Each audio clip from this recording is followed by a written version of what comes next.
So it's that kind of thing that people on the spectrum, if they excel at something, a lot of it's the way in which the communication comes over. Do we understand first time? Do we have a desire to do it? The motivation, the drive to? Then you'll find that driving is the most exhilarating thing in the world. And that's what you're trying to bring out of your pupil. All of a sudden, they come from a person who can't do anything, who keeps falling down every time they try and go to school. They're at college, having trouble with bullies, running away, fighting, hiding, disguising. And then all of a sudden, they're there in your car, doing 50 miles an hour like that out in the country road. There's no feeling like it in the world. I can do this. I can drive. I can do it. I can't believe it. It's that aspect of surprise that all of a sudden you've got this person who's been trampled down all their lives. Family says they can't do anything. Teachers say they can't do anything. Peers do nothing but laugh at them and fight with them and break bones. I have bones broken. And I had bones broken by the time I got to driving. You think of that, and all of a sudden, that driving instructor, that's you. Right. So we are joined tonight by Dr. Julia Malkin MBE.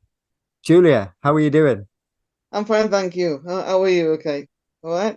Yeah, I am really good, thank you. Thank you for joining me tonight and having a chat with me. I know we've spoke a couple of times about this, and we've got many different things, and we're going to probably end up down one or two rabbit holes. But it's interesting. I'm looking forward to it. So before we do head down that way, would you like to give us a little bit about yourself and what you're up to? Oh, not a lot since I got made homeless 5 years ago and hardly worked at all since the lockdowns. That's the trouble. A lot of the work's gone on the internet. I do a lot of work online, theory test training, confidence building, interpretations, things like that to help autistic people, dyslexic people, do some ADHD work. There's a lot of things I can do. There's people from Ireland, Jersey, driving instructors, everybody. I help a lot of driving instructors with pupils who've got a problem and thinking, yeah, sometimes help pupils direct and sometimes help instructors as well. It depends because I run a lot of courses, and the latest one for instructors I've got is the Rev1, which is the driving instructor training course that teaches them every aspect of the mainstream special needs that they're likely to see in the car. So with the course, we'll start there with the Rev1 course that you've mentioned.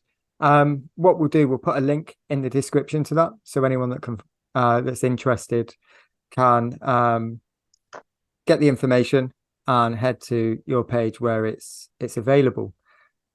What's that course aimed at? You said it's aimed at instructors. Does that Yes, it is give aimed at us? that's ADIs and PDIs as well. Everyone can benefit from it. Yes. And I think you've mentioned, so you offer that with online courses with yourself as well. So it's in Yeah, your that's own fine. It's time. only the same system as you're doing. You can use WhatsApp, you can use messenger service from Facebook. There's all different ways to communicate. It doesn't matter where you're in the UK, we can do it. And it's all one-to-one, or you can do two instructors together. And it covers all aspects of autism, ADHD, all the mainstream stuff they're going to see, like dyspraxia, dyscalculia, some mental health issues like depression, etc., panic attacks, that sort of thing. Dealing with emergency situations, meltdown, shutdown, all the things they're going to see, behavior patterns in the car, different ways to communicate, coaching, driving tests, all the kind of support that instructors are going to need as well. Yes.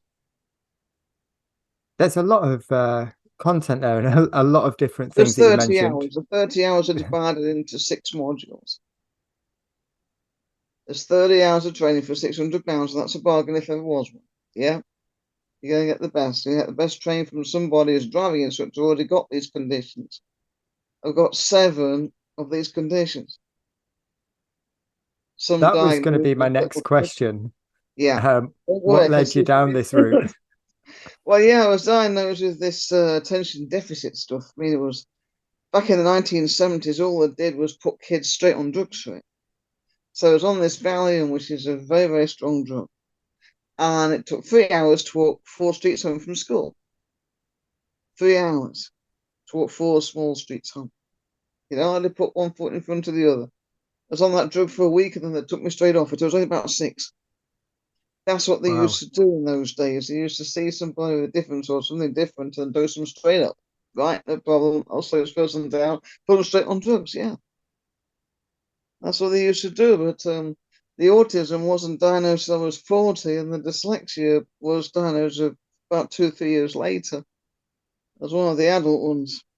So I qualified as a driving instructor without even knowing. How did you find qualifying as a driving instructor with autism, as you said they're undiagnosed? How did you find the process and getting through it? Well, I was very fortunate to have one of the best trainers I could possibly get. I started off going to a local IAM group and saying to the IAM, does anybody here can train me to become a driving instructor? It just so happened that a friend of a friend of a friend who's in the group, he says, yes, I'll do it. And he'd only been a driving instructor himself for a couple of months, but he spent hours on his computer breaking down all the instructions needed to become an instructor, everything, ADI 1, 2, and 3, all the tests, how they all worked. Language, using me as a kind of autistic interpreter to be able to translate neurotypical pupil language. I could process it myself, and the language I'd speak out would be neurotypical instructor language. So he was spent hours and hours on his machine doing this and translating everything because it was incredible. It was absolutely incredible because it was thinking to himself, right, my girlfriend earns more than me. She works at the bank, so he became a driving instructor part time, looking after the little kids. And so he just found some hours to fit in. But by the time I'd qualified, the kids were all at nursery. I learnt when I qualified, I was the last person on his books and went back to work at the bank again. So after that, so it just took a couple of years out, became a driving instructor, taught me, and then back to his bank job again. Oh, And wow. that was incredible because he spent hours translating everything so I could understand. But because I could see the neurotypical side which he came from, and using me to translate everything, I could see both sides of all this. So that gave me a perspective to be able to train instructors in the same systems, you see. It's like the nearest I can figure out that everybody could understand, it's as if the two operating systems. Let's say you got Apple and Android, two phones, and they both can go on Google and they both can go on Facebook and they both can play games, things like this, but they need two separate apps to run it. So that's Okay. amazing. I was able to do that. I was able to use my head to bring the neurotypical language he was using to me. My head could translate into autism language, and then the voice was neurotypical language, and the people understood it. So he was using me as a kind of interpretation machine, but it worked. That's the nice thing about it was the fact that it systems worked wonderful. What do you think about that? Yeah. So that There's a made me lot to think naturally about able with to that. teach everyday people and also able to teach autistic people at the same time with the same amount of training. Because then you can see the difference between the two types of communication, the two types of behavior patterns. That's two separate systems. You're just thinking, well, I can adapt these systems from one pupil to another one. And that's how I developed this Revon course. It's like being trained in two apps at the same time, one for the Android and one for the Apple. What do you think? Did you find it when you was teaching? So if you're teaching students that don't have autism or any additional needs, did you Right. find that as straightforward as teaching maybe autistic students? For me, it is because I've taught both systems. Because I was taught to translate one system out of the other one. It's like when the small and the kids have got a situation at home where they're learning two different languages. Let's just say they speak English as second language and they come from a different country, they speak native language in the home, but then learn English and they learn English for school. They're learning both languages together so I can translate one to the other. That's the sort of thing I was able to do as I was trained to do. Yes. You've managed to juggle all of it with students. I've got some now that have either got ADHD or autism. I know we've discussed it in the calls that we've had previously. Right. But what's some of the advice that you'd give people potentially, rather than what would give people for students with autism? We'll discuss that hopefully a little bit later. But what Right. are some of the signs? You've mentioned that you wasn't diagnosed until later in life. So I Oh, me. suspect, Oh, right. So you think we might be your point first. So, okay, right. Well, yeah, basically, because what's happened, I know I had trouble through school. I had all trouble through school, couldn't make friends. There's a problem. There's a problem when you go through about 10 years of school and you never make a single friend. And you just get people who are friends you're kind of hanging on to, and they come and go, and then all of a sudden there's a load of people that says to me, I want to do what you do things, or I get bullied as well. What do you recommend? And all of a sudden I'm training these kids out to skive off class and find different routes to go from one class to the other, so the bullies don't pounce on them.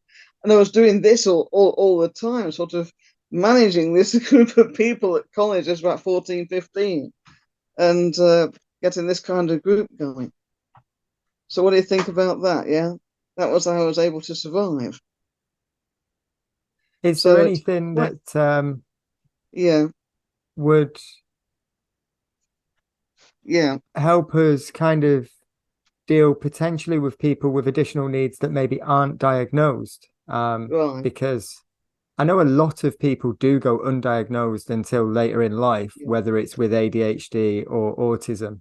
And I know I've got a couple of students that we've had conversations around it. They've not been diagnosed, but A they lot of people suspect it. haven't. The systems that I use, that's why I use these systems. It doesn't matter if someone's diagnosed or not. If they've got a problem in some kind of area, then that'll probably show up in the driving, and you'll think to yourself, it's not the driving, it's not the learning, it's something completely different. And a driving instructor can get quite stumped. Think, is it something wrong with me? Is it my instruction? Things like this. But it's a completely different person with a different way of learning and probably a different way of communicating on the top. And then they think, wow, what do I do? Yes. Maybe the thing is, right, because I was bullied and everything, naturally find out more about yourself. So I did psychology, but I went to a book in a bookshop once and I read my whole life in the book. I thought, hey, that's me. And that's what motivates me to get a diagnosis done. Because I was completely Okay. undiagnosed. And I read a book and found my whole life story in this book. And I thought, that's me in there. I can't believe I'm looking. It's like looking inside your own head. Because everything that they dealt with, I thought, I've got this, I've got that, I do this, I do that. Until that point, all I've got is behavior patterns. This person has depression. This person has anxiety. But they haven't got to actually where the depression and anxiety actually comes from. If they learn to walk in the shoes of someone on the spectrum who's probably never had any friends all the way through school and has now reached driving age, if they come across a situation like that and they think, let's treat them as an everyday person, which they would do. If they treat them just the same as everybody else, but allow for the difference in communication, then they get a bond. Because that person's probably never had anyone they can trust all the way through their lives.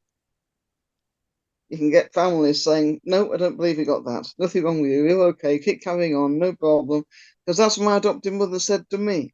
You can't have autism. There's nothing wrong. Nothing that matter. If they did, nothing they can do about it. And she was denying it in the psychiatrist's appointment. When I was having the diagnosis done, she's diagnosing it me, and then she's denying it on paper, and she denied it so strongly it ends up on the report. It's actually put on the report that my own adoptive mother was literally saying, no, no, no, no, no, she's denying everything. And it went on the psychiatrist's report that she was denying it. Was So that you when you think of was yourself around and your family is 6? in denial. Yeah. Did you Now, bear in mind, it's suspect? an adult diagnosis, which means she'd be over 70 because I was 40 when it was being done. And she knew me all my life, and she's denying it in the office. So did you suspect from a young age that you had, or did you just feel like you was different? Well, of course, when you're young, you don't know what autism is, but you know there's something seriously wrong when you start going to school and you can't interact with the kids. You're not asked to play with them. You're not asked to join in. You don't ask, hey there, what it like so and so, him sharing your sweets around, things like that. Things the kids do when they join in. When they used to bring games in the last day of term and they all playing games with each other, we always bring the games in. And I'm just sitting there watching everybody play. You're not invited to play. You're watching everybody else playing. You can learn a lot from watching everybody else playing. It's a learning experience, and there's a lot of people on the spectrum who don't have the interaction needed to physically ask to join the game or the confidence to do it. So they have to be content watching it rather than participating in it. And a lot of us learn from visual, that kind of thing, rather than a hands-on, because a hands-on is, wow, everyone's watching me. I've got eyes all over the place. That was the reason why I couldn't join in. I think even if I was asked, I wouldn't be able to do it. Because the slightest mistake that I'd make with the game, I'd be laughed at. And of course, that'll be the last day of term, so it's the last thing you remember of school before you break for the holidays. And that thought's going to be with me all through the holidays until I get back to school. What's the best thing to do? You stay out of trouble. Staying away from trouble was always number one. Big playground, load of stuff to go on the playground, big mountain to climb on, a big tunnel going through, and they've got swings on tires and things like that. Not allowed to play on them. So I used to wait till the school bell rang, and deliberately after the bell rang, they're running off, and I used to run on. And I thought, right, I'm going to have 5 minutes, enjoy themselves, everybody else is out. You see, some of us on the spectrum, if we want to do something, they can't get quite rebellious against society. They say no, but we think, yes, we want to. So you always end up coming about 5 minutes late to class, puffing out. They think they're going to ask me or something because I've been running to get to the class. I think, right, I'm going to have those 2 minutes. I don't care. The bell's gone. I'm going to have my 2 minutes. And that's what I used to think when I was about 5, 6, 7 years old. How was your journey learning to drive? Regarding what aspect? This is another thing about the autistic brain. The thing is, right, you're asking me a generalized question. And a generalized question has got about as many facets as a diamond, 57, 58. Okay. So you're dealing here with something that's got 57 assets. You're saying to me, one question, let's answer it. No. So what aspect would you like me to concentrate on? Oh, The things that's you got you found. stumped for a start. Yeah, you've got me stumped now. This is That's where I stumped. have to Oh, I love I that. have You're to stumped. pretend I know what I'm doing now. Got you. I got you. What things did you find challenging learning to drive? Did you find any of it? Have you Oh, found oh, lots coping of it. strategies? A lot of it. First of all, it's impossible for someone like myself, who's autism, dyslexia, dyspraxia combined, to be able to learn things by myself. If someone says to me, have a go, you can't do it. And you can feel the body clamping up. You can feel the tension starting to come in through the shoulders, through the elbows, into the wrists, into the arms. And all you got to do all you got to do is have this steering wheel between you and oblivion. And it's kind of holding on tight to it. And you can feel the sweat starting to seep from your hands, through your fingers, and thinking, have I got to do this? Have I got to? It asks me to have a go. That means they're going to make mistakes all over the place. And it literally dread it. You can feel that. But I was very fortunate that this instructor could understand. He knew I needed more help than the average. I don't know why, but he knew it. Years and years of experience. He was in the RAF before he became a driving instructor. One of the pilots in the war, he was getting on with that when I knew him. He just retired off it. He was in his 50s when he taught me. He was brilliant. Used to having trainees with him. What I really liked about him was the fact that he was able to be the most patient person in the world. He didn't have any special skills or qualifications or anything, but the fact that he was so patient, that was the ultimate. Some things regarding driving, we pick up quick as autistic people. Others were there for week after week after week, and it looks as if we're not making any progress at all, but the first one person to another. Now, I was the kind of person who was doing 50 mile an hour in fourth gear on my first lesson. And I know what date it was, and I know which road I was on. People on the spectrum are going to remember things like that.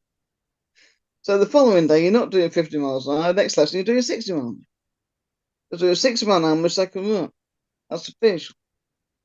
I was getting to fifth that time. I was very proud of myself. So it's that kind of thing that people on the spectrum, if they excel at something, a lot of it's the way in which the communication comes over. Do we understand first time? Do we have a desire to do it? The motivation, the drive to? Then you'll find that driving is the most exhilarating thing in the world. And that's what you're trying to bring out of your pupil. All of a sudden, they come from a person who can't do anything, who keeps falling down every time they try and go to school. They're at college, having trouble with bullies, running away, fighting, hiding, disguising. And then all of a sudden, they're there in your car, doing 50 miles an hour like that out in the country road. There's no feeling like it in the world. I can do this. I can drive. I can do it. I can't believe it. It's that aspect of surprise that all of a sudden you've got this person who's been trampled down all their lives. Family says they can't do anything. Teachers say they can't do anything. Peers do nothing but laugh at them and fight with them and break bones. I have bones broken. And I had bones broken by the time I got to driving. You think of that, and all of a sudden, that driving instructor, that's you. And I'm talking to everybody who's listening to this out there. That is you. You are that person that's freed us from it by all of a sudden saying, here's a skill. You're going to learn to do this. And then all of a sudden, we're out in the country road doing 50 miles an hour thinking, yes, we can. This is the ultimate. That is what you're doing. That's what you're doing as a driving instructor. You're not just doing, hey, we're going to get a guy passing his driving test, another full license, off you go, next, please. No, you're dealing with somebody that you're changing the world for. They're going to forget all those 17 years of sheer hell before they learned to drive. And remember that one lesson. I remember 30th April 1985 as if it was yesterday. That was the time. And I was out on the Hinkley Road A47 westbound doing 50 miles an hour. You remember the date, you remember the road, you remember the time. And I remember that all these years on. Here I am 38 years later, remember the date, right? And I guarantee 100% if I'm still here 38 years' time, I'll still remember that date. That's what you're doing. That's what you've got the capacity of doing. It is more than just teaching someone to drive, pass a test, next, please. No. That's what this instructor was doing with me. You see how it changes the world, yeah? Changing the world. Yeah, I do. There's a lot there. What can we do to help support people with autism or other needs? You've mentioned being patient. Is there anything else? Oh, there's loads. Patience is a very, very strong skill, but even my instructor who taught me hadn't got a clue how to teach me how to reverse, for example. And it took months to let me get used to the skills to reverse a vehicle because dyslexia combined with autism and dyspraxia on top. So you've got directional problems, you've got psychomotor difficulties, you've got the sense of not knowing where your vehicle is or where you are in relation to your vehicle, or your vehicle is in relation to the road, or in relation to the curb, or in relation to everybody else. And we've got a different way of communicating on top of that. So you've got the everyday person who can do a lovely left reverse. I remember when I was training, I was a PDI, and all of a sudden my training was taking me out doing reversing maneuvers, and we saw another L car doing a reverse maneuver. And my trainer actually went up to them and said, how do you find you doing this maneuver? And this pupil says, I can feel my way around the corner. I can imagine where this corner is. I know exactly what. And I'm thinking, no, that's not going to work here. You know what I mean? So that was one system that this pupil was doing with perfect accuracy, but it would not work with people like me. There's a lot of systems that everyday people sometimes need if they can't run on everyday systems, if there's a problem somewhere, but the systems that I have, my instructor had to almost learn that from scratch. He had to ask me, which way? What do you see? How do you feel? He was asking me straight, just like my trainer had to ask me as well. He had to ask me all about it. My instructor didn't know anything about it. He taught me to drive. My trainer didn't know about it for ADIs either. Sometimes they had to ask me straight what I could see myself. Now, some people on the spectrum won't be able to answer. All they've got is behavior patterns that give you an assumption, but that's your life. But because my IQ was higher and I knew enough about the condition because I've researched it by the time I reached my trainer, I hadn't been diagnosed, but I knew what I was doing. Then my trainer knew 100% what to say, what to do, how to act, to the extent that I knew enough about the condition that I could actually role play to my trainer other pupils who had the condition without the same IQ as me. How a dyslexic person would act, how a dyslexic person would act. I see this teacher, now you're going to see this teacher. What would you say? Could we understand you? And that's how I learned to train instructors to do this. It was a natural thing to do, you know, when I said this is a classic. Turning left, okay, we're turning left on the left emergent. I say to my pupil, well, instructor trainer, I'm playing a pupil behind the wheel and my instructor's supposed to be teaching me, and I say to them something like, ask me a question to make me check mirrors in the new road. Now, we're merging right, it's throwing it down with rain and there's no traffic. So I merge out and my instructor then says to me, remember they got to ask a question and want me to check mirrors. They say, how's the road behind you? And I said, wet.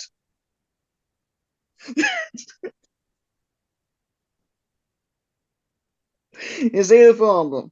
I wasn't looking for traffic because traffic wasn't included in the question. I wanted to know the condition of the road, and I told them exactly what the condition of the road was. It was wet. So it's a change of language and communication, you see. And it takes some time, some instructors take a long time to change the communication so we can understand it. How's the road? What do you see in the road? You can see everything.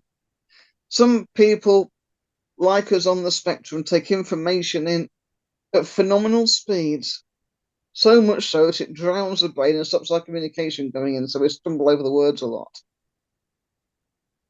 But you can ask us questions about the road, and all of a sudden they say, yeah, there's a fella fixing a chimney on the top, and there's guys cleaning the windows, and there's what kind of things going on that have nothing to do with the traffic, because you asked us what's happening in the road, and we're telling you exactly what you want.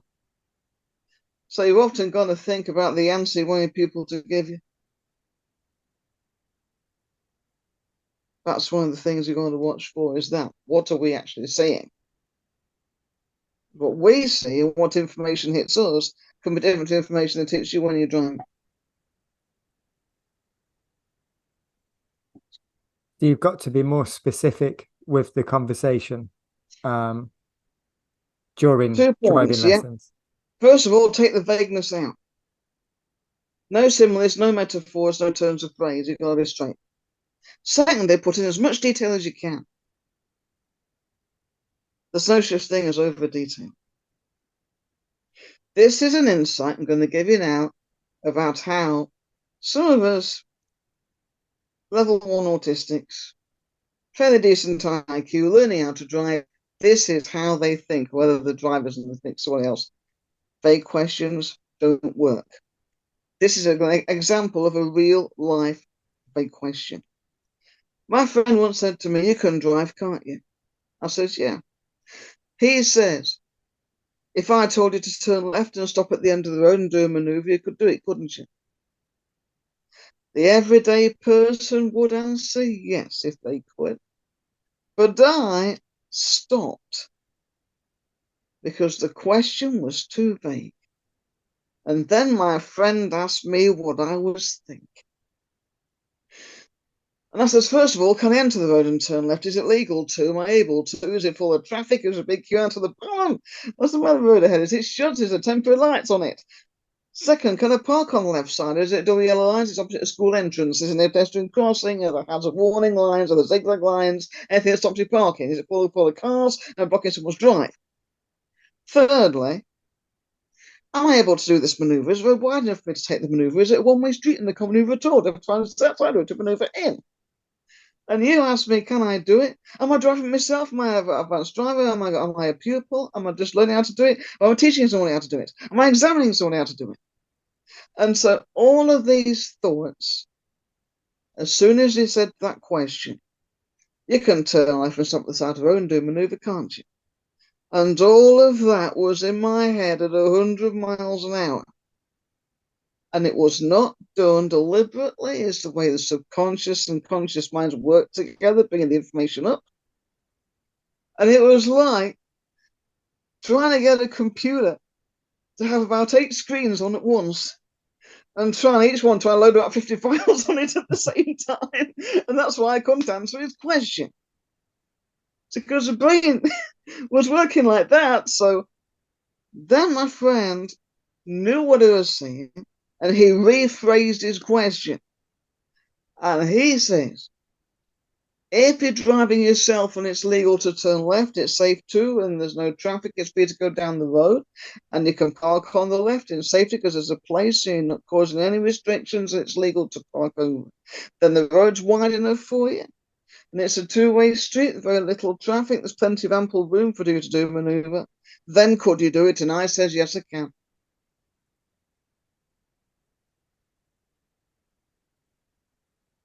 What do you think? Yeah?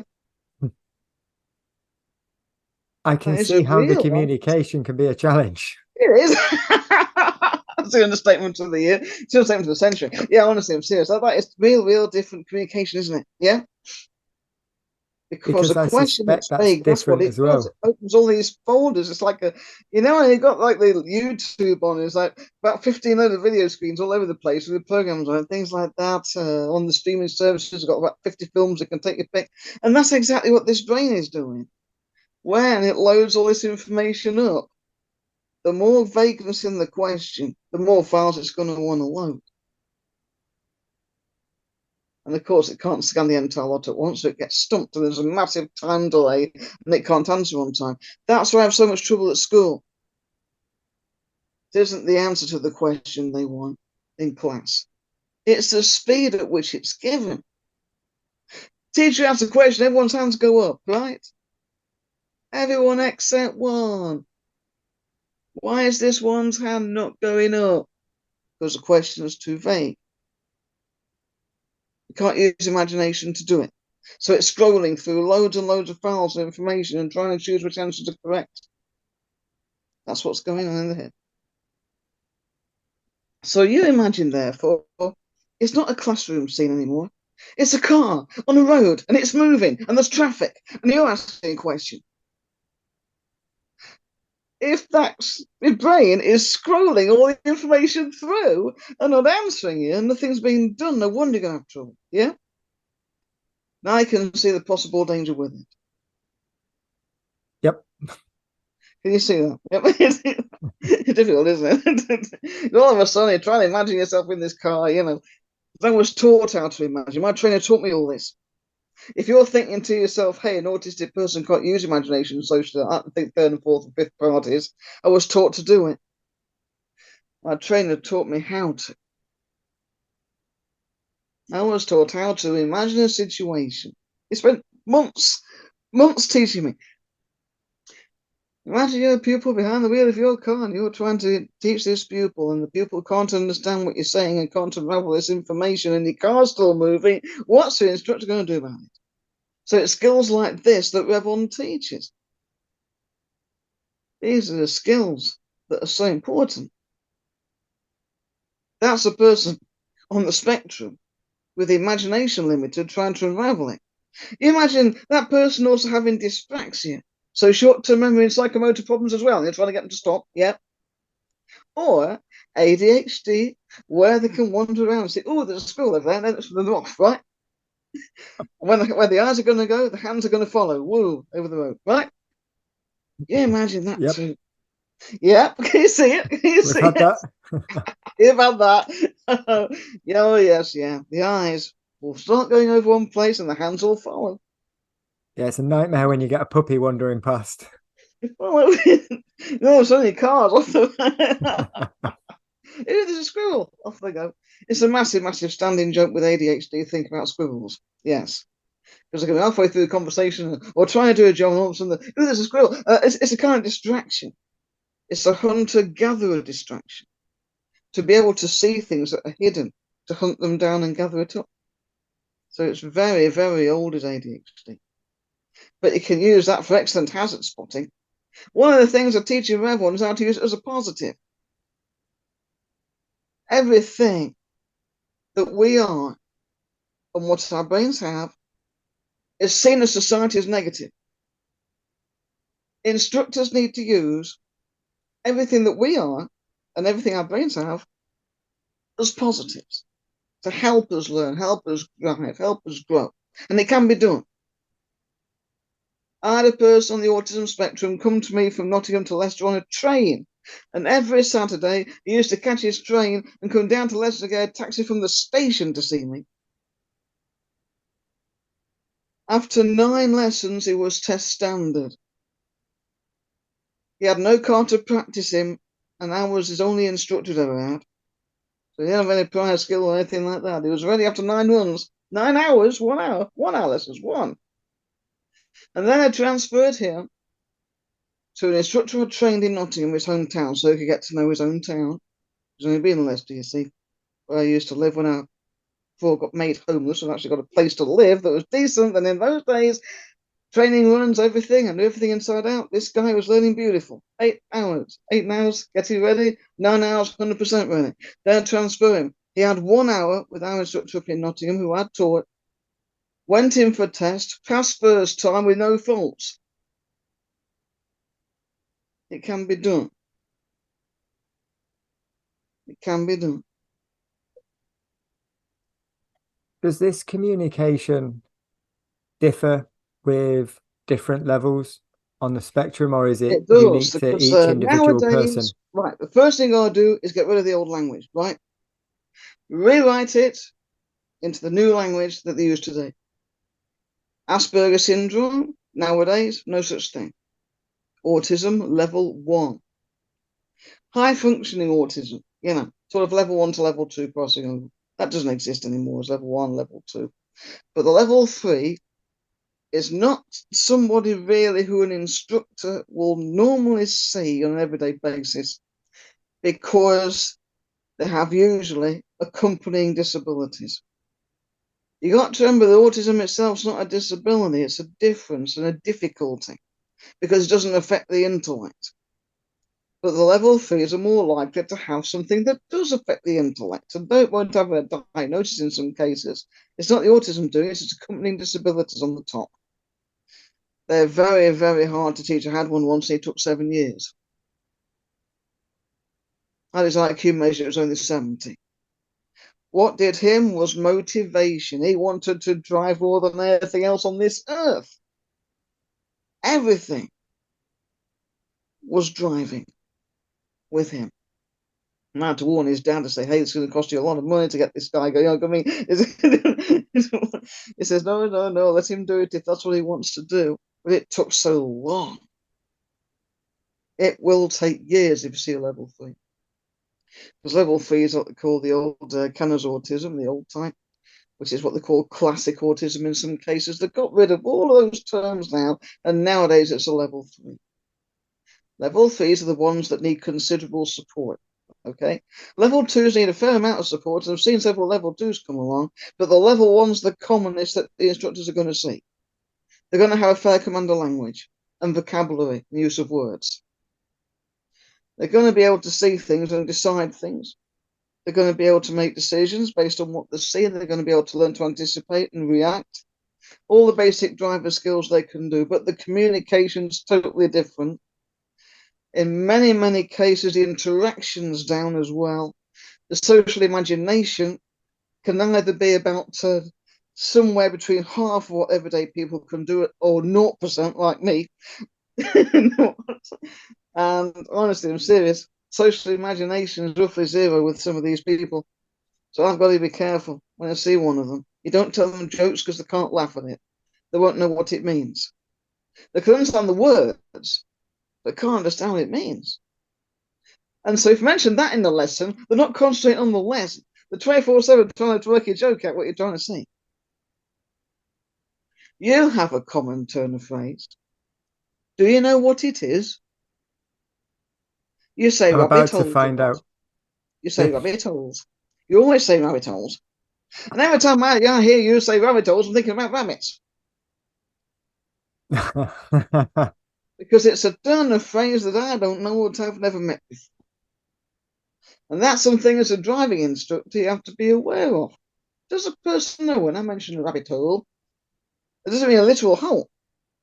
Because no, I don't mean a literal hole.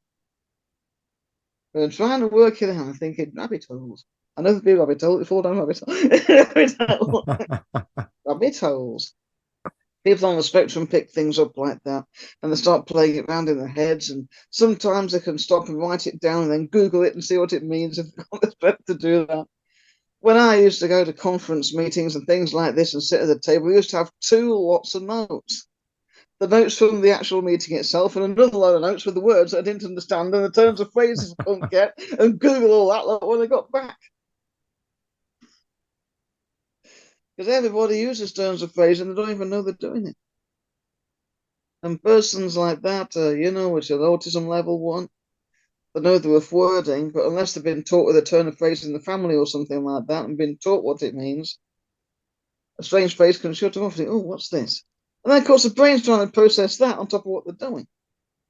Multitasking is hard work for those on the spectrum, as it is, but now they've got this strange phrase. What's that?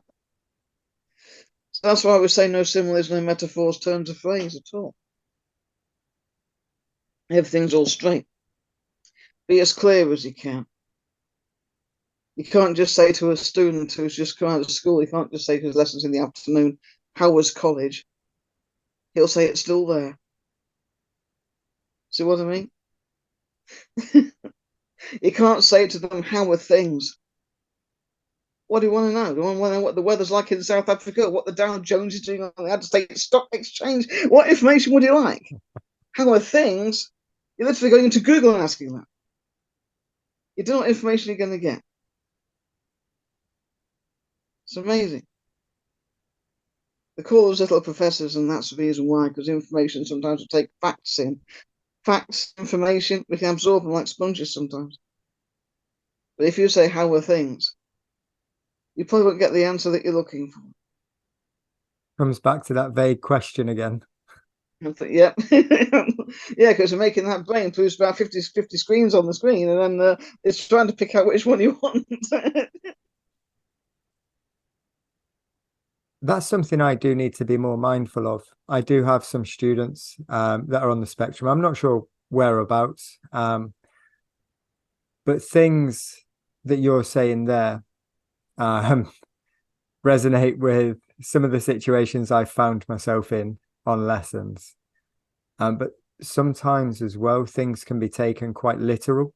And it's made me rephrase things a lot of times, where sometimes I've almost took offense a little bit at the answer. I'm like, is that I've not known how to take the response, and then it's afterwards I'm like, I understand that now. That makes sense. It wasn't, that was the way they was thinking. That was their thought process. And hearing you say it, I'm like, easily done. I'm going to go through taking offense. This is one of those big things that we have to stumble on. Point number 1, people on the spectrum can be as blunt as a spoon, using a lovely facsimile that you guys can understand, right? So we can be blunt as spoons. Honestly, I'm serious. We can say things and we say them so straight because we don't know the actual terms you would use or how to phrase it in neurotypical language for everyday people. We try and say it our way, and it comes through blunt, and it can come through as very rude. Even we do not intend to be rude, and we do not intend to be blunt, but we try to think of another way, and we can't think of a way. So if something comes through as blunt, honestly, we just say it straight. But everything we say is straight and to the point, and it's fact. It's just quite a very blunt fact when we say it. We're not very good liars, so we can't tell tales. So but you can use that as a positive, because if that means if we say something like we can't do something, technically it means we can't. If we say something like we're tired, that means we are. And so therefore, 99.99, we can't lie because we can't invent the backstories. Our imagination can't run that fast. So we're not telling tales or anything like that, but the only trouble is we can't get the phrasing right, so we do tend to trip up and stumble a lot, right? Secondly, we can be a lot of time probably waiting for an answer if you want us to give us an answer. We know what we want to say, but we can't find the right way to say it. So sometimes we stumble like that as well. Sometimes we try to say it bluntly so it can punch you in the face. Other times we stumble a lot and it's just coming out these random words that we're trying to piece together and we can't get the sentence right. That's a common problem as well. So the communication that comes in, have trouble processing that, but now we've got to communicate back again, and that also can be a problem for the head. Yeah, so trying to get the information in, process it, and come out again. My trainer did a lot of work with me, but the only trouble is, who are you going to get behind the wheel of your car? And what kind of reaction are you going to get? The only trouble is your brain's processing that and finding it to be offensive. We do never mean to offend anybody else when we're trying to answer a question. Some of the statements coming quite to the point. Some of it seems like extreme bad manners and a lot of rudeness, but we never mean to offend anybody else when we're trying to answer a question. I did realize that very quickly afterwards that that's just a straight to the point answer for the question that I've asked, and the question wasn't answered. Can hit you in the face. Yeah. Yeah. And it took me back a bit. And I think they don't really hear that, Yeah. but I think that helped me understand that student and change my approach to different things. But does it make it easier when you have a rapport? So from someone with autism, having worked with people, some of those communication challenges, does it make it easier just to say what you're thinking, or is there a challenge in saying it anyway? Or does rapport help? Okay, right. Hang on a second. I've got the old computer at 50 files on it as usual and trying to interpret your question. Because your question was made of 3 separate questions and I'm trying to split them up. Rapport, does that help?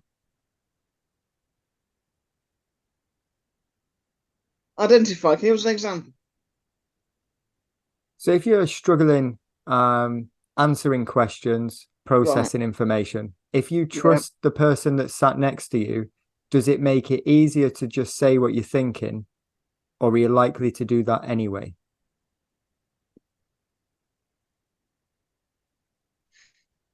Are you talking about second order theory of mind here? Are you talking about our ability to see into your heads? Yeah? More the trust, and then just answering honestly. Would you hold back if there wasn't the trust and rapport? Or if there's no trust at all, we won't hardly say a thing. okay. The more trust there is, the more likely we are to open up. But we'll still have trouble opening up. We're still going to have trouble opening up. Even the greatest justice in the world, we can have trouble opening up. This is because we want to make 100% sure that the answer we're giving you is right. Some of the blunt ones, we can feel as if we're pushed against the clock when we're trying to answer. We're taught at school, not in an actual lesson, but in real life, that the biggest number one thing that we've got to do to stay out of trouble is to speak at normal speed and answer the same questions at the same pace as everybody else can answer theirs. So it doesn't matter what the answer is, we've got to hold that speed.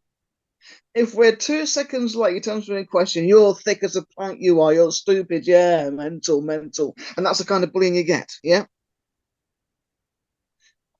So we have to answer the questions at the same pace as you answer yours. Are you okay? Yes, I am. You got a problem? No, I haven't. Can you see this as a count? Yeah. 1, 2, 1, 2, 1, 2. Same speed as your car windscreen wipers. Yeah. Can you do it? Yes, I can do it. Any problems? No, I am. But if we were to think any longer to get this question right, that speed would go. All of a sudden, there'll be a long time. If we trust you, then you've got to open us up to that trust. You've got to say to us, I'm going to ask you something. I understand that it can be a difficult question, and you're free to take as long as you want to be able to answer it, because we're all parked at the side of the road, perfectly safe, and nothing bad will happen. Whatever you say will not be disclosed outside this vehicle. So you can say whatever you want, no matter how crazy it might sound. You say it to me, and guarantee 100% it won't go anywhere else. Right? So notice all the details got to go into that statement, because you're opening up to us. You're giving us the power to be able to speak. So we're looking for holes. We always are, to fall into, because society gives us holes to fall into. And some of those holes are on purpose, and we know that. They're designed to catch us out. So, well, let's have a really good laugh. Ha, ha, ha. And we're thinking, our driving instructor, if I trust him, he won't do that. He won't give me any holes to fall into. So therefore, to our logic, you've got to make sure you have no holes for us to fall into. Cover everything. When you open us up to an answer, make sure 1, doesn't go outside the 4 walls. 2, there's enough time for us to say it. 3, that the car's safe when we do it. Mention that. Because once you're doing that, you're making a recording into our heads. And that will record. And at the end of the sentences, you can always say, this is because you trust me. I guarantee 100% that it will not be said outside the 4 walls of this vehicle. That you have time to say it. And also that we're safe because we're all parked up. Okay? So next time you have a question like that and you want to ask them and they're all parked up, all you got to do is say, right, do you trust me? Okay, you now opened up question time. We're parked at the side of the road and we're safe. And then they'll open up easier. You don't need to repeat the whole phrase again because it opens that file in the brain that you've recorded in, and it can now play back to you. So all you're going to do is give them that button so they can open their own file, and they'll open up again to you. And every time it gets easier, and they open up more and more and more to you. Big issue, this. Trust is the biggest number 1 issue with us. Do we trust the everyday person? When we're let down at school, college, work, etc., and we're bullied and laughed at every 5 minutes. When we're left alone and can't make friends, haven't got the imagination or the skills to join a group. Things like that. Then all of a sudden, you're in a closed, confined environment in your vehicle. And you're asking us a question with your eyes focused on us. We feel like this. How are you going to make us feel like this? Open it. Open it out by blocking all those holes so we can't fall in. Make any sense? Completely. Yeah. Completely. And it makes sense with some of the things that I've experienced as well. With some of my lessons, I've had to do that, and I've not been as quick to do it, and it's been a learning process for me. I know, oh, you're not used to our language. That's why I designed these courses, you see. So they get taught these things before they get themselves up to the eyeballs in the you-know-what, right?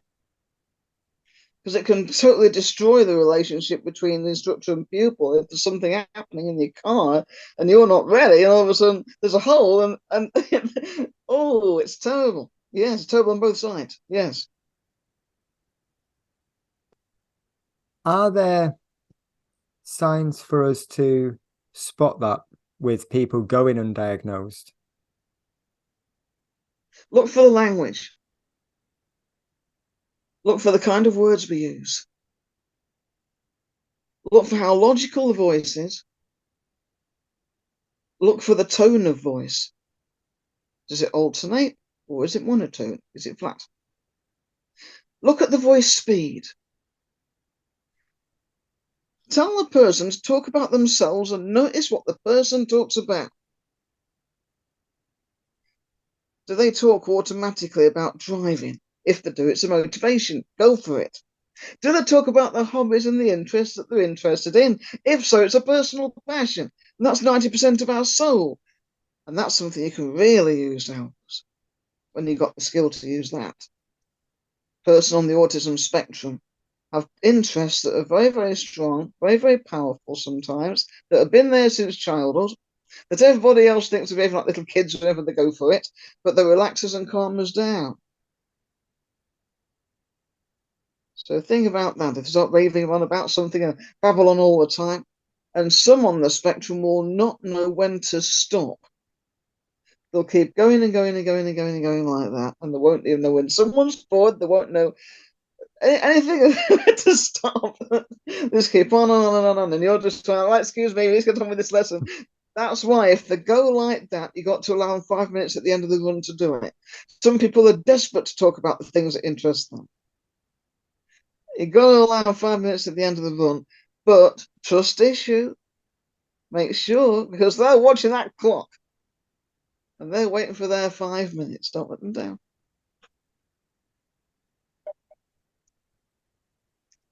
So you can almost give that time preemptively to, at the end, we're going to do this now, but then you're going to get, we'll stop 5 minutes early and we can continue this conversation. That's right. You make sure it's accurate and they get the 5 minutes. Yeah. That means the world to them to do that, because that means you're somebody they can trust. You kept your word to them. It means a very great deal to us. Someone's actually decided that they can let us open ourselves to them for a full 5 minutes, and they kept the word in doing it. That person, whoa, they'll think the world of you. You might be the very first person we've ever met who's never let us down. You be that person. That goes to everybody else watching this as well, right? Yes. That was going to be my next point. The students that I've had haven't really had much interaction with any other education apart from school. They won't do. Yeah, they won't do. That's the thing. There's about 4 or 5 different reasons why. Okay. Bullying stops us. Lack of imagination, interaction skills in general stops us. The way the brain changes between the ages of about 2 and 4. When you've got the baby brain that recognises shapes and colours, sound, etc., it starts to blend with the now growing adult brain that can think and reason things. And the two brains, you got one here and you got one here, and the two kind of fuse together. Yeah, something in that fusing. We're 100%. But in that fusing, there's differences between the everyday people and us. And one of the things we lose is the ability to make friends. The communication is more difficult with us, much harder.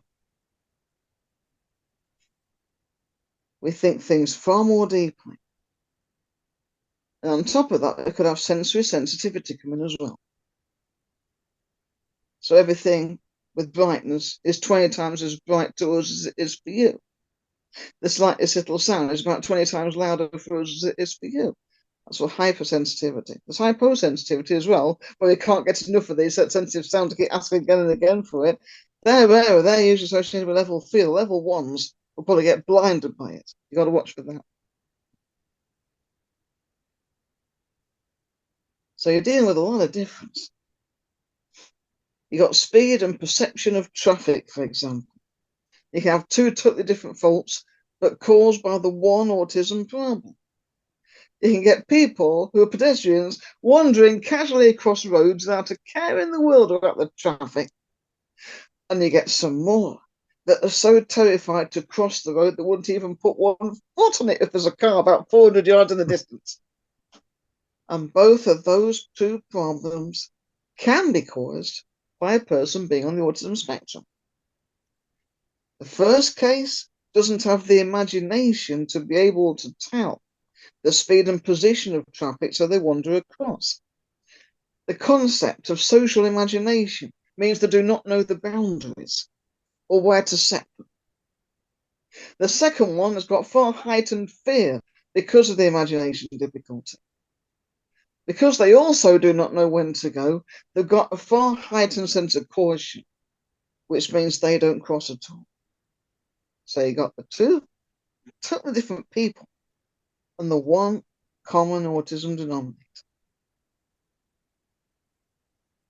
That's just one of the 10,000 I can quote out to you. Yeah. That's quite a big thing when you're learning to drive then. Judging. I've actually had people come to me online, pupils with this problem and instructors who have a pupil with this problem, trying to get them to emerge out the T-junctions, for example. That's when it starts to show. So then I sometimes have them actually doing videotapes so I can get the timing of the pupil walking across the road. And we make sure the road's clear when they do it. We make sure the instructor's there with them and the car's parked as well, so I can do a gauge for scaling. And then I use that timing to tell the instructor what timing they will need to emerge out of the junction safely. I mean, I've that interpreted and structured for a 90-degree turn. So do it for a left turn, do it for a right, and the system works. It just takes some doing. But to do that, we need to find, because some of them have never used a pedestrian lights before in their lives. I spoke to somebody with dyslexia on Monday doing theory test training and going through the light sequence, traffic light sequences. And she says to me, I used a pedestrian crossing for the first time yesterday. She hadn't even pressed the button on the traffic lights yet. Because sometimes there's no skill and no confidence to do it. Watch other people do it. They've been with groups crossing over the lights, but she never did on her own. And then she's raving to me about, hey, I managed to press this button and I managed to go over with it. I says, well done for doing that. Yeah. You'd be amazed at situations that everyday people do every day that we haven't got ourselves into. And all of a sudden we want to drive cars, we haven't even walked across the road or know how long it takes for a pedestrian to walk across yet. See what I mean? One of my worst cases was somebody who was driving, whose instructor said she was a good little driver, but came to me because she couldn't pass a theory test. She'd tried 8 times and failed 8 times. And this is a person who's ex-special school, so dealing with kind of a level 3 autism and had a lot of problems on the top as well. Dyslexia was there. That had been undiagnosed, but I could see that she'd got it. And there was a lot of difficulties. I says, right. So the parents disappears and go off for a coffee, and I'm with her in the house and going through all the skills. And what I found, I mean, bear in mind she's 18. She didn't know her shapes. Did not know shapes at all. The school hadn't found out it, and the parents hadn't found out about it, and the driving instructor didn't know about it. But I found it. Because all of a sudden, when they come back from the coffee, there's pens strewn all over the floor, making shapes out of the pens. So you got the square and the triangle, and then the rectangle and the octagon and everything. We're going around the house picking circles out. What's got a circle at the bottom? So of course we pick the can of pop because it's got a circle there, and then things like this. We're finding things. What's rectangular? Do you find a rectangle? So they're finding stuff, and the parents are going, "What is going on around here?" So of course you won't be able to tell the road signs. She won't be able to tell.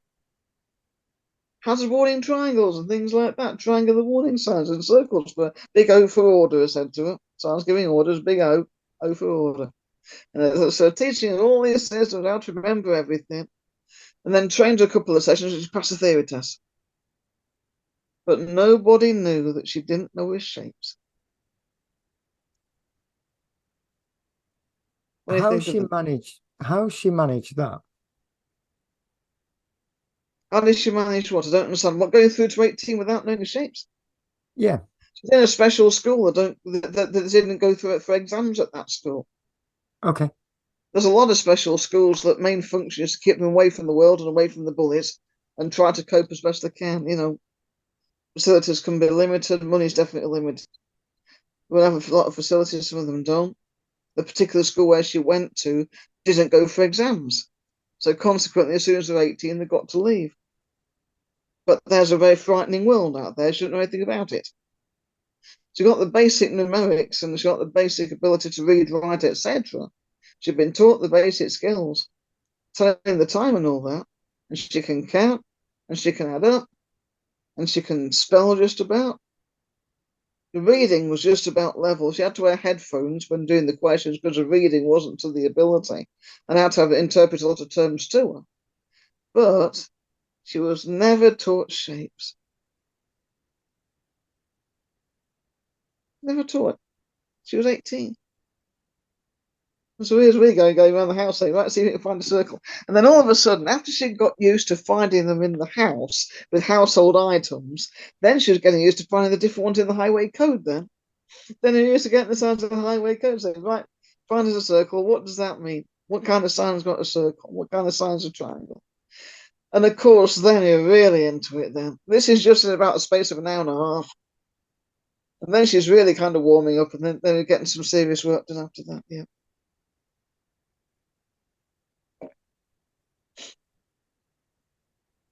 I can see how it's a challenge. I've not had anyone that at that level on the spectrum. But something that when you mentioned that, I think I'll ask you the question around it. Masking. I know we've mentioned it in the past. Right. Does that allow people to get through certain things unnoticed? And does that apply to autism? First of all, it does apply to autism. It applies to, I would say, roughly about 20-30%.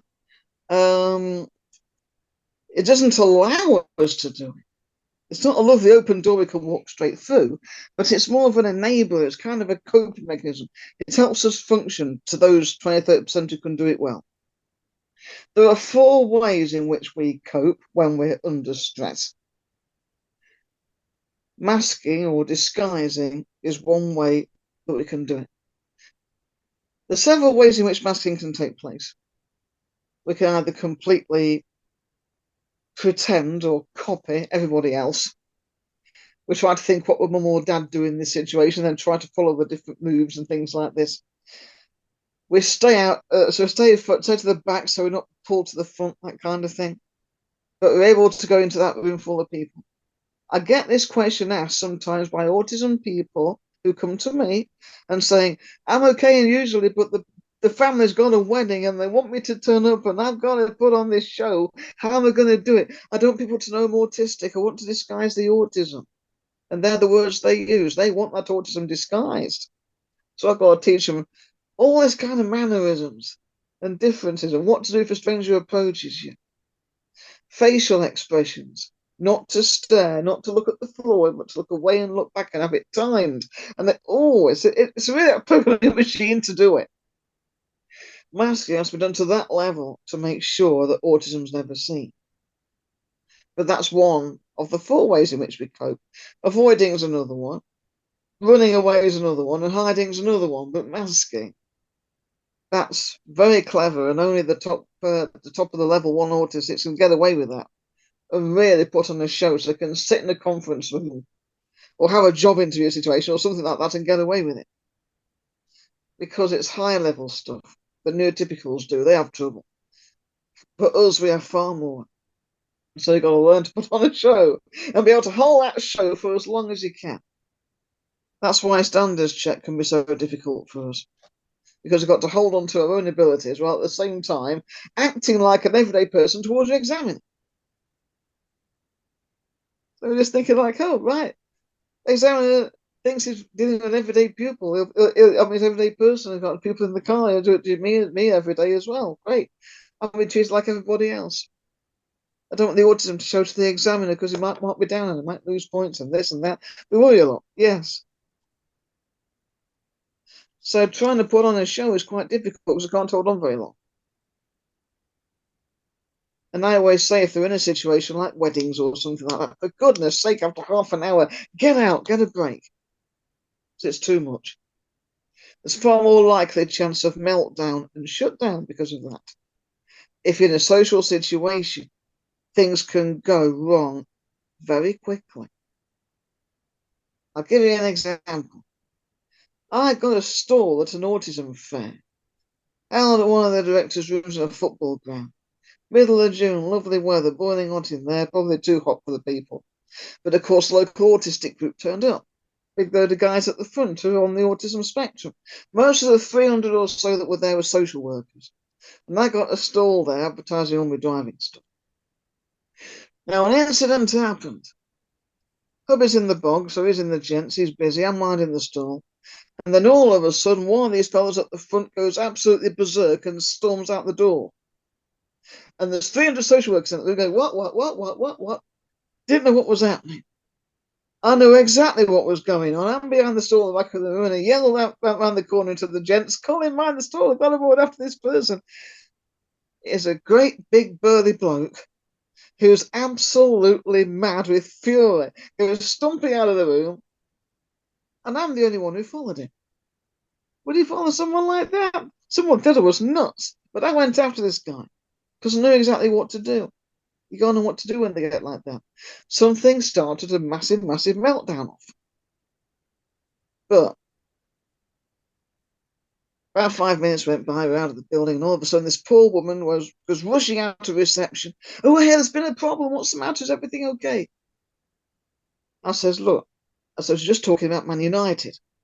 That's all we're doing, is talking about Man United. Just hanging around here talking about Man United. That's all we're doing. I says, this woman looked so embarrassed. I thought, right. I said, go do me a fella. Will you give me a favour and get this poor fella here a drink of water? I said, his throat's as sore as goodness knows what. It's boiling hot out here. Give the poor guy a drink. So I sent her off just to calm the embarrassment down a bit. And then I got into him and says, right, I says, you're going to be okay to go back in there now. So the poor woman comes out of reception with this drink of water. I said to her, I says, right, I says, you got this autism show here, so obviously you're going to get autistic people turn up. It's bound to be trouble. I says, first things first, do you have a room right now which is fairly cool in this heat, that's fairly dim lit, and got nice soft places to sit, where there's no noise and nothing to distract us, so you can all sit and have a rest, please? And she went to the rooms on the top floor and opened it for us. And I went downstairs and told the guys on the spectrum about it. And they're absolutely filled to bits because they were sitting there with all those people, having all those eyes on them. It turned out that what caused the meltdown was a presenter saying something that was totally opposite to what his experience were, what he agreed with. And it caused a massive load of panic, and he had to get out of that room at 90 miles an hour. But as soon as those guys knew that there was a room up there where they could all rest to get away from the people and away from people's eyes on them and all the fear from being bullied and things like that, they were absolutely over the moon. And all of a sudden, they're all crowding around me, wanting business cards, wanting advice and stuff like this. Oh, what do you think about this? What do you think about that? And I got straight in with that group of blokes. Yeah. Because I was the only one who did.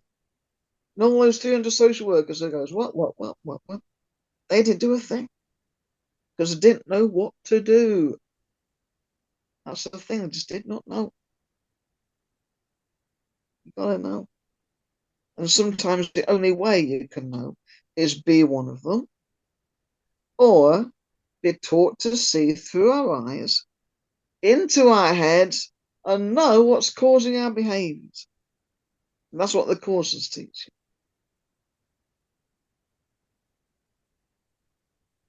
That's going to be a challenge in the car if that happens. So now you can see the situation, can't you? When you got a car, and when you're on the road, and that road's full of traffic or something, think about that. If something will distract your person, or bring their attention, or bring that rage out of them, and you've got to know the initial signs before it happens, and what to do to stop a full meltdown happening in your vehicle, you're going to get something really, really explosive. So what I'm going to do now, I'm going to tell Colin that I'm going to do an attack simulation. Otherwise, he'll think World War III is breaking out in this room here, right? So what I'm going to do is go through an actual simulation as to how it's going to sound. Let's just say I'm going to do something that's going to be a repeated behavior pattern from someone on the spectrum. Let's just say that some things made them panic in the car. Okay. Now, what kind of situations make your pupils panic in the car? What do you get during your lessons? Let's feed you into this so I can run the sequence. Panic generally when we're coming up to a busy junction, busy Busy roundabout, junction. the Right, okay. anticipation for it. Right, busy junctions, yeah. So there's a lot of traffic, there's a lot going on. Right, okay. So what kind of situation will tell you as an instructor that there's going to be a panic attack coming on? How can you tell with your pupil? I'll be honest, I don't know, but I'd be looking for body I'll be language. teaching you on the course as to what to do when you do it. And you'll be Um, learning all the subtle little things that you can watch for. Yes. yeah, How I'd be does the looking for panic body attack language. actually sound in the car? What happens? What do they do? Don't know. Do you know what a panic attack sounds like in your vehicle? I've only had one person. Here we go. This was a while ago. I'm bringing it all back now. Right. I've had one person have a panic attack, and she just stopped the car. I Right, that can't was do it. this. Yeah, I'm not can't doing talk. it. Right, that was it. Just no. Right, shutting it off. Yeah. Yeah, just stop the car. I can't do this. Right, fine. What situation did that occur in? You remember how that? Um, I was giving her too much to do. I was overloading her with information and Right, giving her too much to do. And then, yeah, she just that was it. kind of stopped the car. We was almost stopped in front of a junction. We was on the main road. There was a side road off to the Right. So, left. so that visual overload up on the top, that was a straw that broke the camel's back, to use your language. Yeah, And she just stopped the car and said, I can't do this. that was it. Bit of a That was it. panic. We Yeah, stopped for around 5 minutes, right, had a chat, calmed her right, down, stopped telling her so much information. good. Um, and Yeah. yeah, we fortunately for me, I guess this is where you're going to give different examples. She just stopped, froze, and couldn't Freezing, move yeah. again. So what? Well, to us, freezing can be a shutdown. In other words, you won't get a single response, almost like catalepsy. You won't get any response out of us completely in a shutdown. Yeah. But the most common one you're going to get with us is meltdown, because that emotion is just built up and it comes out very explosively. Okay. So let's just say, for example, you got a person on the spectrum who's a bit more highly volatile, a little bit more sensitive, sensory sensitive, and probably with a bit of ADHD on top, so they're more wary and looking out for things. Okay. Now you imagine a pupil in that situation who has communication problems anyway, whose interaction isn't as good as your previous pupil, and going into the same situation in your car. Okay. And getting overloaded. Do not be alarmed. I do this behind the wheel when I do evolutions courses. And I also do this online in the Rev On course so instructors can see it and hear it. Why are you doing that, Simon? I'm sorry, what do I have to do? I can't breathe anymore. I said that's enough of something. I don't know. I'm gonna get out, gonna get out, gonna get out. It'll end up being something like that. What are you going to do as a driving instructor? I'm gonna have to stop the car. You'd have stopped the car before then. And I'll teach you when to do it. And I'll show you the signs. And everybody else out there listening to this, the signs of to when to stop it, to prevent one of these terrible attacks happening in the first place. You need to know those signs. And they do show they are there. You need to know exactly what to do to pull your car up before that happens. Because when it ends up going like that, it'll be too late. Because at that point, that pupil's going to need more than 5 minutes to calm down before they can start again. At that point, you'll be lucky if that pupil gets into the car again, or anybody else's, or learns to drive anymore. Motivation's gone, see, because they're consumed with that emotion. The only desire is to run and keep on running, to fight the way out, protect themselves. So that's the way it works. So don't worry. If I taught you how to do it, you won't get that response in your car because you'll know what to do.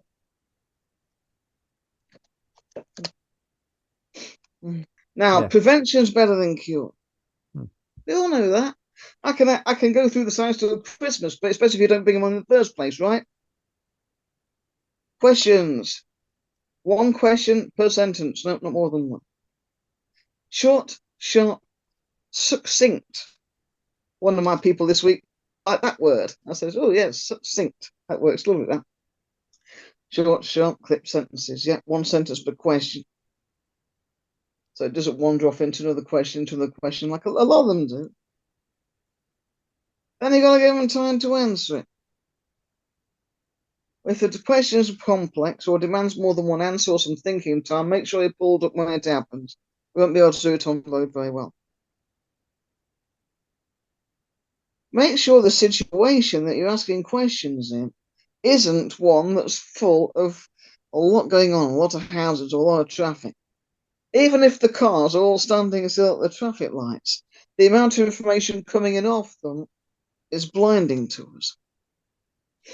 Even if the car's different makes, models, colours, and there's vans along with trucks, and there's multiple lanes, etc. And this lane's got 4 in it, and that lane's got 5 in it, and we're at the back of the 6 in front of me, and then there's somebody behind me as well, and then there's one alongside on the left, and there's a bike, and then there's a motorbike. All the information comes through at equal speed, yeah? Bear in mind the way our brain works as well. Brains have information processing speeds at 29 bits per second. The average everyday person basically has communication taking between 3 and 4 of those bits. And all the rest of it on the top can make up the 29. With those on the spectrum, it's at least 6 bits that make communication up because it's much harder. So therefore, you can see that there's less bits available for other information. And that's why we get overloaded. So stop our overloading and slow us down a bit. Yeah? Bear in mind that with us, it takes more communication out of the brain and the speed and processing to do it than it will the everyday person. And I think level 1s can probably take 6, it could be 7 even on a level 2, and level 3s are even higher again. And that's why they get overloaded quick. There's several different types of overload. There's information overload, like heavy traffic, big junction, a lot going on. Especially when they've been through 2 or 3 hazards already, the energy's wearing off. Watch out for that. The next thing to think about is imagination overload. That's something I talk about in my courses. Is there anything on the road they've had to do which demands a bit more imagination? Because that overloads the brain too.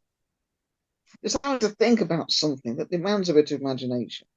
Anticipation does, while we're just knowing the routines. What's your driver doing when the lights change to red? He's not thinking about that red light. He's thinking about the red and amber light when it's getting ready to go on green. So you've got to program that brain to have the imagination to see beyond red into red amber, so they're getting ready to prepare along with the other traffic. Because that's what everybody else is doing when they're driving. Not thinking about red, thinking about red amber light.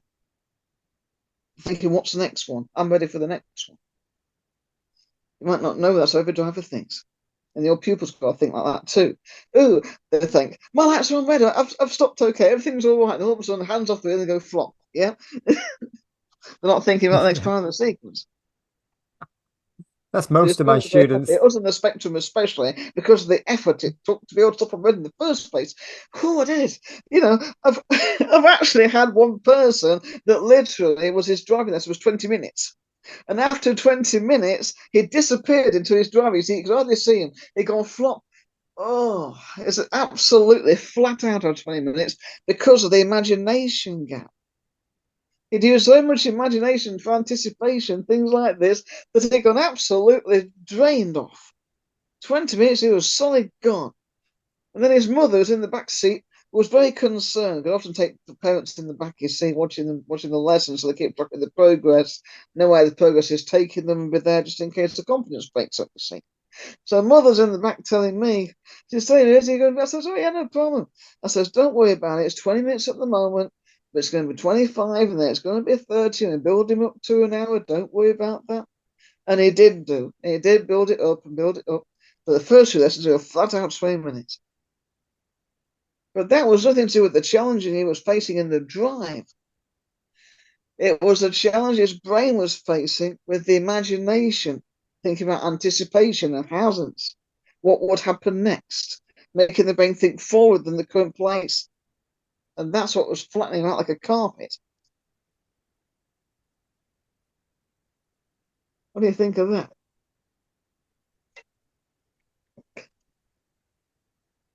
It's extremely unique to each person. I think that clarifies everything I say in 3 little words.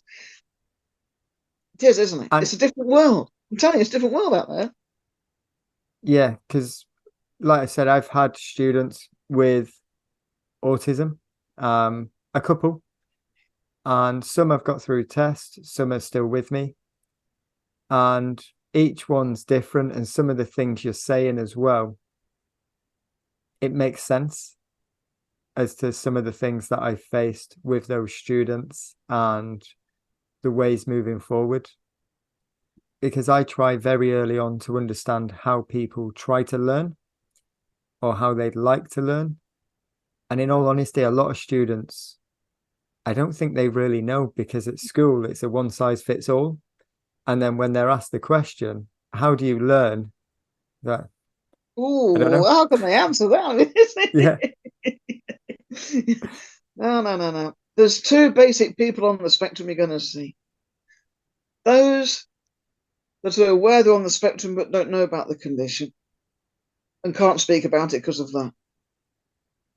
Or those who are on the spectrum know about the condition but daren't speak about it in case they get bullied.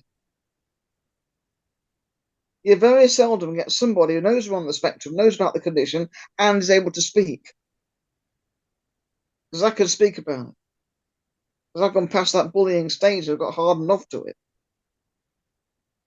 But until instructors can see from the one who can speak how it is for us, how will they know how to teach us? Somebody knows the condition, who's gone on it, knows about it, and can speak. And they're very, very rare. Most of them fall into one of the other two camps. They either know they're on the spectrum and don't know much about it, or they don't speak up about it, even though they know about it, because they're frightened of getting bullied. It's usually one of those two you're going to see. It's only about like 2 or 3% who's going to speak. Not very many. Not with the confidence to be able to speak. Not to be able to speak about the condition with full confidence. They might say, this is who I am, this is what I do, this is what autism does with me. They can go into little bits and bobs, which is very helpful to a driving instructor. But the instructor still can't see through their eyes. I don't know what it's like to see through the front windshield and the mirrors, and the rear windshield, if we're reversing, through the same eyes and brain as an autistic person. That's why I invented the Revolutions course, the in-car one. And that's why it went online over the lockdowns, you see. That's why it's so important that driving instructors be able to see. They've got to know what information is going into our eyes, how the brain is processing it, the areas problems the brain with processing is going to get, the interpretation the brain's going to make after it's made the equation and says this is so and so, why do you come to that conclusion? And then the kind of reaction and behavior pattern you're going to get in your vehicle as a result of all this. You need to know, because it's a different world. The everyday world thinks we are weird. And the only reason why they think we're weird is because there's more of them than there is of us. Because we sometimes think the neurotypicals are as weird as we are. You know, what are we talking about? We're not the weird ones, it's that lot out there. Because some of the things everyday people do are crazy to us. And some of the things that we do are crazy to the everyday people. But because the everyday people are the majority, they have to think, how is our brain working? What are we seeing? How are we interpreting what we see?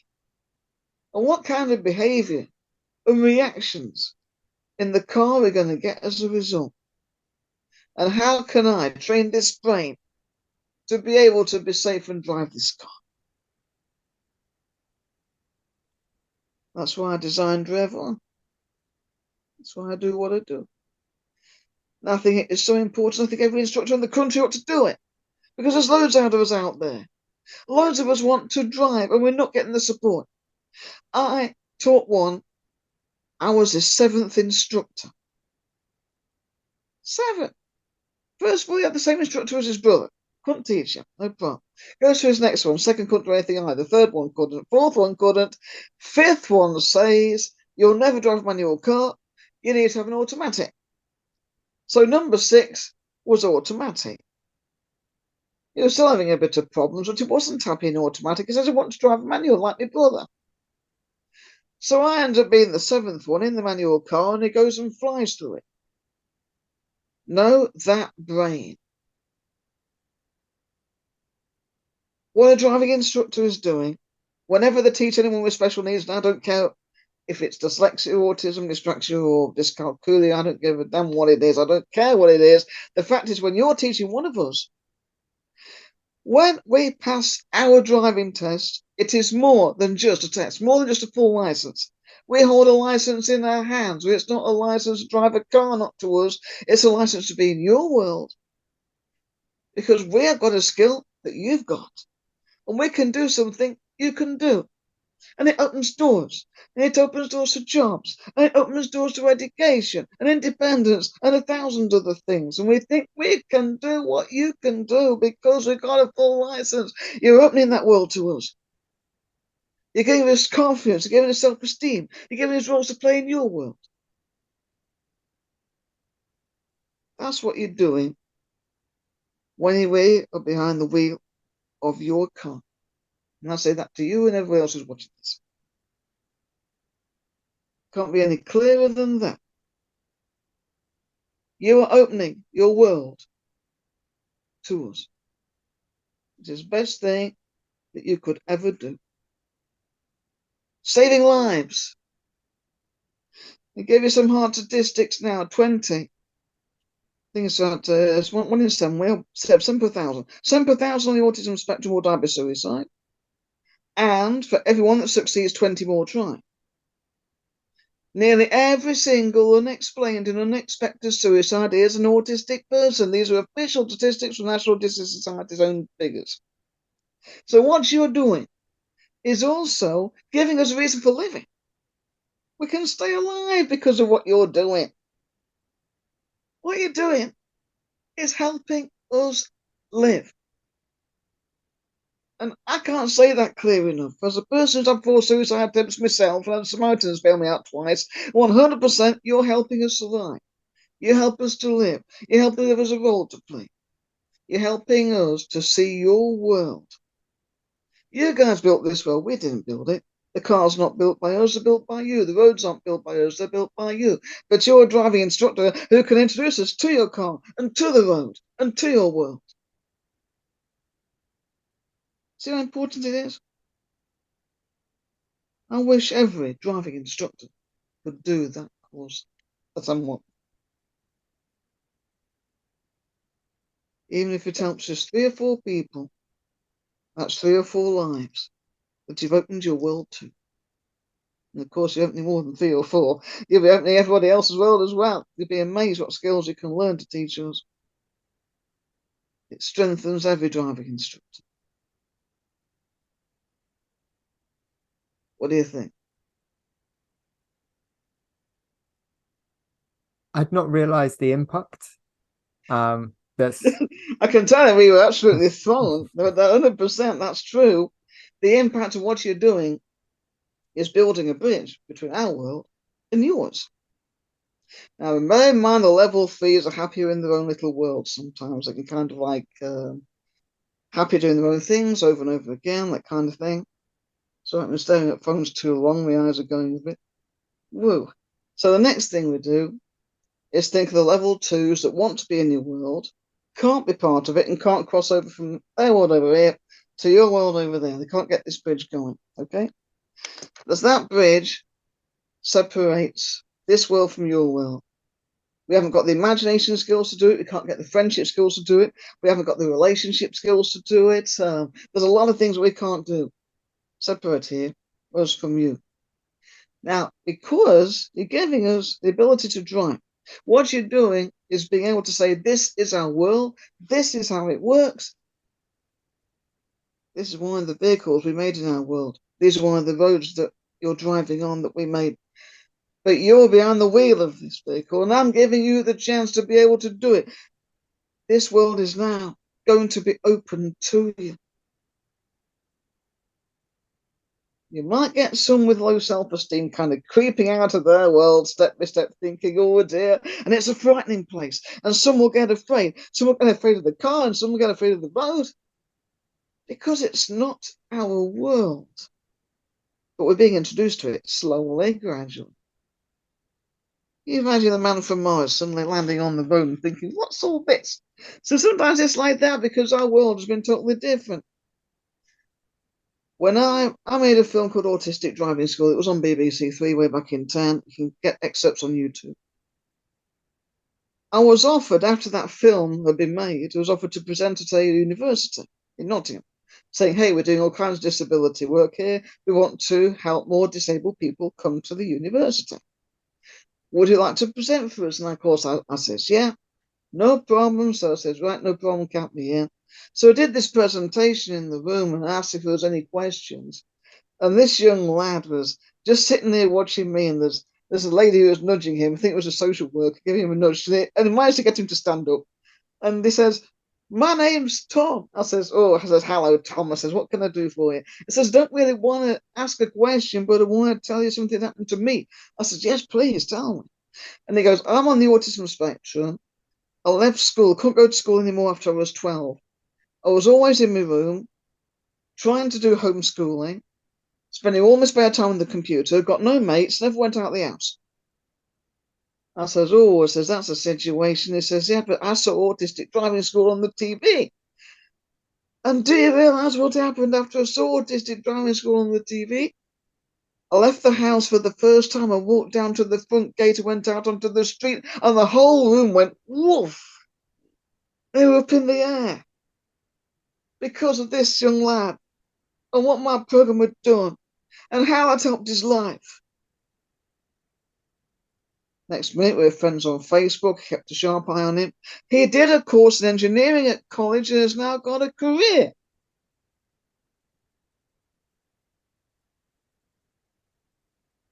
This is how it's so important, isn't it? Because that video that I made was his introduction to the world.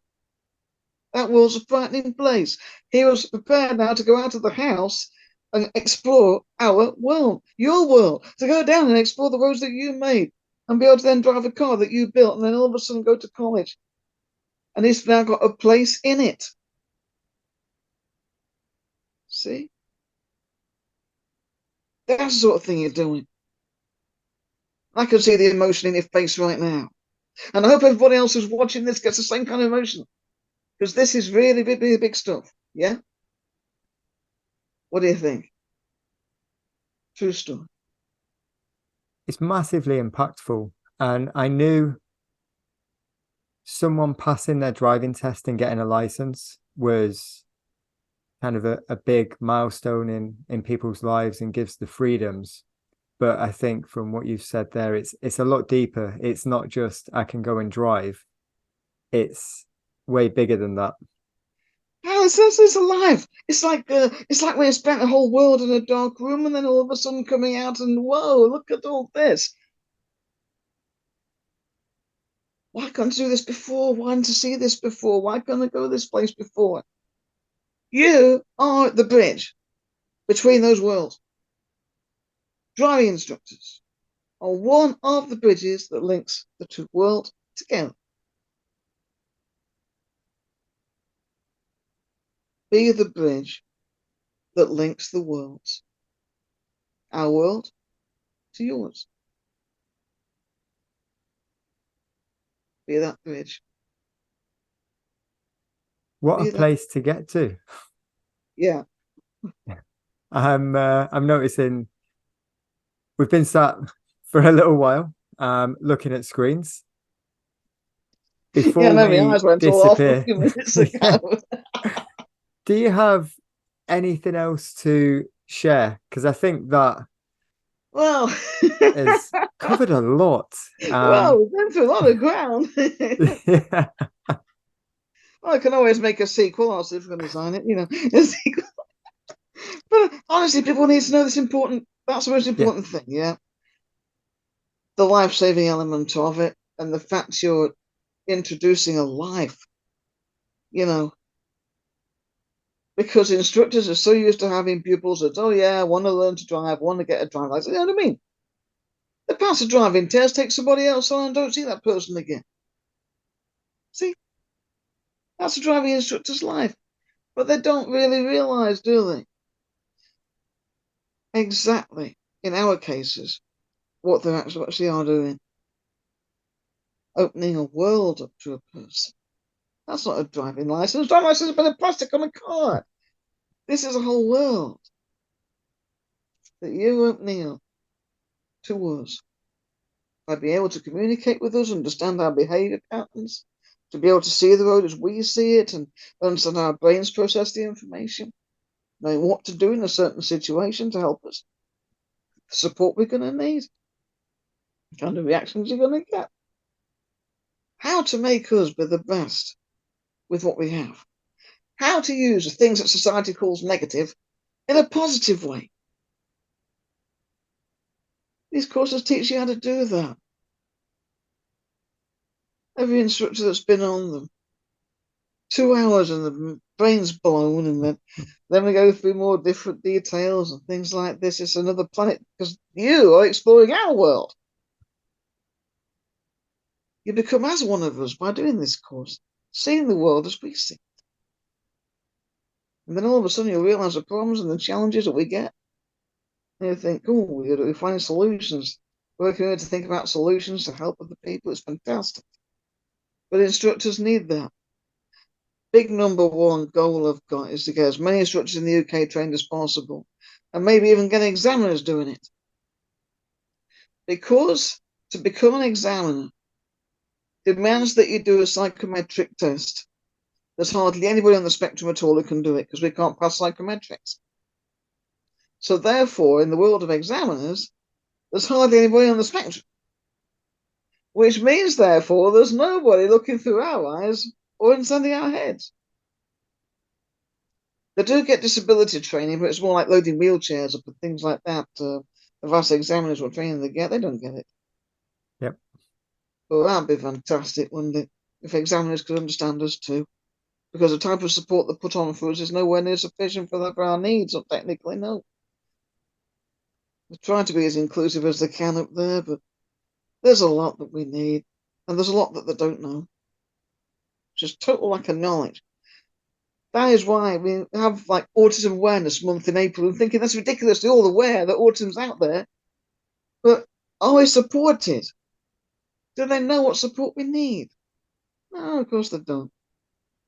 No. They think they do. Oh, let's try putting a bit more time on the theory test. Yeah, try that. I'm thinking, whoa, we've got to be seen to be doing something, but what they do isn't the service that we want. But I know how to support pupils in lessons. I know how to support instructors if they've got a special needs pupil, what the pupil will need.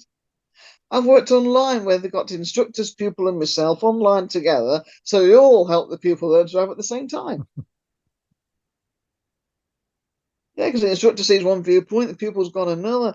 I'm able to weigh it all up and help them find solutions together. Yeah, so we all do solution working. Yeah. What do you think? It's opened my eyes to a lot of what's out there, and there is more. I've got a few students with autism and no kind of qualifications to deal with it. But there's always something else to learn. There's always something That's more. why I'm here. And why I do what I do. The whole lot of this revolution starts off in a conversation at a driving instructors conference. We're just sitting down to lunch, and the lady next door to me says, do you do help with driving instructors to teach special needs pupils? And that's how Revolutions was born. It was in-car course first. It's won awards. It's won several awards. The biggest one it won was Prince Michael International Road Safety Award. And that was back in 12. And I met Prince Michael himself in London, who presented me with the award. That was the biggest award the course won. It's one of a few. But it's because it was able to open the world. That's why I got the MBE from the Queen for. Because it opened the world up. It was something pioneering that nobody else had ever done. Queen looks at me and she says, "You're a driving instructor." I says, "Yes, mum." He says, "What kind of people do you get?" And I told her all about these conditions and everything.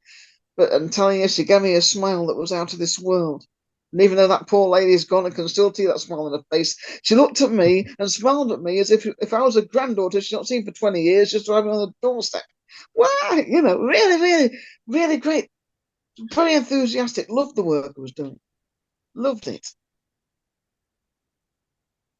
Yeah, so where can people find the information? I'm going to put some stuff in the description, but mention now anything that you're covering, go through that, and we'll put all the relevant links in the description when it goes live. Okay. So first of all, there's the Revlon course, yeah? You'll put my phone number in the link, won't you, and the email address you can get me on.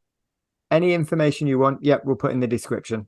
You can put in the description, can't you? Yes, that's awesome. Yes. Revlon. There's Yep. a support services for the pupils online, support for the instructors online. There's a lot of different fields that I do, yeah. And Amazing. We'll get all the information in the description, your details, yeah. the links to the courses and everything that's out there. And I will let you go and enjoy your evening. But Julia, Well, thank you very so much It's for your been time great tonight. talking to you. I've really appreciated it. Sorry for keeping you a bit longer than maybe you expected. As long as you're learning everything and they're learning everything out there, everybody who's watching this, you're doing well to follow us. Well done. Yeah.